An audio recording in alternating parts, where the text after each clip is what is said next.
یہ داستان ہے بلوچستان کے اس سپوت کی جس نے سمندر کی موجوں کو اپنا میدان جنگ بنایا اور یورپی سامراج کو للکار دیا۔ یہ داستان ہے میر حمل ہوت بلوچ کی۔ وہ وقت بلوچ تاریخ کا ایک کڑا دور تھا۔ رند اور لاشار کی طویل جنگوں نے بلوچ قوت کو کمزور کر دیا تھا۔ قبائل تقسیم تھے، طاقت بکھر چکی تھی، اور اسی کمزوری کو دیکھتے ہوئے سمندر کے اس پار سے ایک نیا طوفان اٹھا، پرتگیزی۔ وہ صرف تاجر نہیں تھے، وہ سمندر کے بھیڑیے تھے۔ وہ جہاں جاتے بندرگاہیں جلاتے، جہاز لوٹتے اور زمینوں پر قبضہ کرتے جاتے۔ افریقہ، ہندوستان، ساحل، ہر جگہ ان کے پرچم لہرا رہے تھے۔ پرتگیزی بحری قزاق بلوچستان کے ساحلوں تک پہنچ گئے۔ پسنی جلایا گیا، گوادر پر حملے ہوئے، جیونی کی بستیاں خوف کی علامت بن گئیں۔ سمندر، جو کبھی تجارت اور امن کا راستہ تھا، اب خون اور بارود کی بو سے بھر چکا تھا۔ اسی تاریکی میں مکران کے ساحل پر ایک جوان سردار کھڑا ہوا، میر حمل ہوت بلوچ۔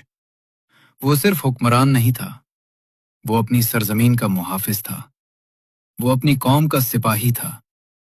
اس کے پاس وسائل کم تھے، مگر حوصلہ سمندر سے بھی وسیع تھا۔ پرتگیزی مسلسل بلوچستان سرزمین پر پیش قدمی کر رہے تھے۔ پرتگیزیوں کی پیش قدمی کو روکنے کے لیے میر حمل، جس کے پاس چھوٹا بحری جہاز بھی تھا، لیے جنگ کے میدان میں اترنے اور پرتگیزیوں کے بلوچستان میں بڑھتے قدموں کو روکنے کا فیصلہ کیا۔ ایک رات چاند بادلوں میں چھپا ہوا تھا۔ میر حمل کو خبر ملی کہ پرتگیزی جنگی جہاز بلوچ تاجروں کے جہازوں کو گھیر چکے ہیں۔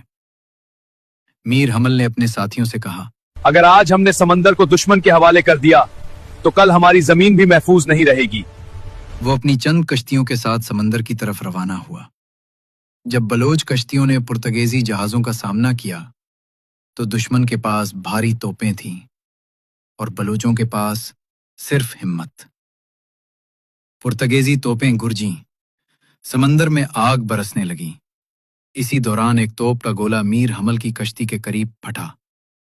ملا گھبرا گئے، مگر میر حمل کشتی کے اگلے حصے پر کھڑا ہو گیا اور بلند آواز میں پکارا، بلوچ پیٹھ دکھا کر بھاگتے نہیں، بلوچ دشمن کا سامنا کر کے شہید ہوتے ہیں۔ اس کی آواز نے سپاہیوں کے دلوں میں آگ بھر دی۔ بلوچ کشتیوں نے دشمن